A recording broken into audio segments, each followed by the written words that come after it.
Sabihin kay doktor kaya kaunti na lang siguro idadagdag ko. Bilang kaibigan at kapitbahay, ang masasabi binabati kita ng happy birthday. Nawa, maraming pang taon sa mag-isang noong nag-uumpisa ng barangay, kami kong mag-asawa, namahala ng barangay 35 sa loob ng taon. Ngayon, nung medyo nakaalis na ho ang mister ko at ako naman ay paalis na rin, papuntang Pambayan ho, na appointed do si Inang at saka si Sean. Palibasa, alam kung kanino ipagkakatiwala ang iiwanan namin uling sa bayan. Nagkataon naman ho, napalit ho si Doktor na magkaroon ng eleksyon. Siya ho ang binigyan ng tiwala ng bayan ng Barangay 35 na mamahala bilang chairman. Ang masasabi ko ho, napakabait ng doktor. Napakabait itong kapitbahay, napakabait na kasama.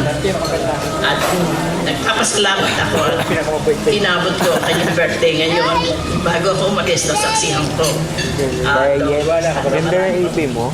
Birthday ko dumating. Sa susunod na taon, nandito ako ulit. Salamat po. Maraming salamat po, Ginang Mapa. Napakinggan na natin, iba, pinag-usapan si Tito Romy sa pagiging doktor niya bilang kaibigan, bilang barangay leader. Ngayon, I'd like to call on another friend by Tito Romy, of Tito Romy, and he will talk about Tito Romy as a lay minister in the church. So I'd like to call in a big hand to Mr. Florentino Morales. Ito na ang cake mo, no? Okay. Gumawa ako ng kodiko para hindi ko malimutan yung mga dapat kong sabihin. Bago ko ginawa itong kodikong to, nagdasal muna ako sa Banal na Espiritu. Gusto ko kayong batiin ng magandang gabi at sa aking kapatid na pinakamamahal, happy birthday. Bibigyan ko muna kayo ng maliit na history ng aming pamilya. Kami po ay 10 magkakapatid na 8 na lang ang nabubuhay sa ngayon. At ulila na po kami sa ama't ina. Gayon pa man, kahit kami ay naulila, ang kuya na po namin ang tumayong aming ama.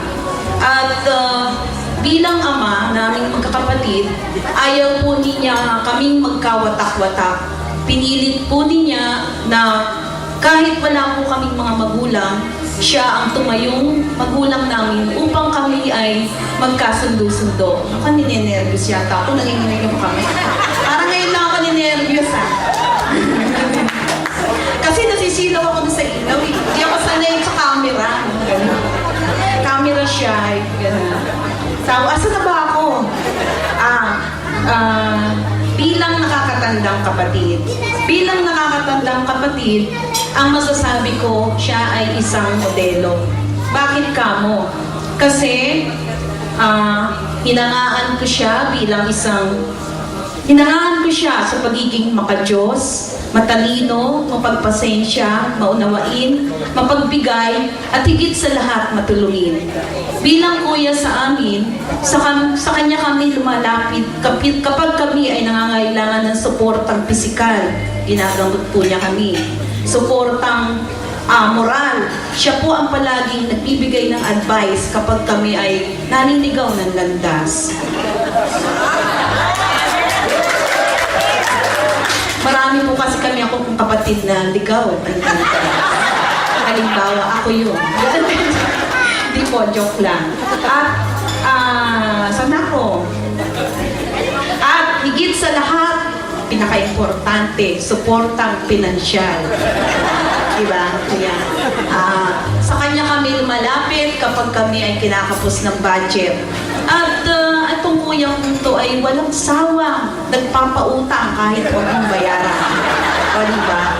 Isang modelo talaga, kuya pautang.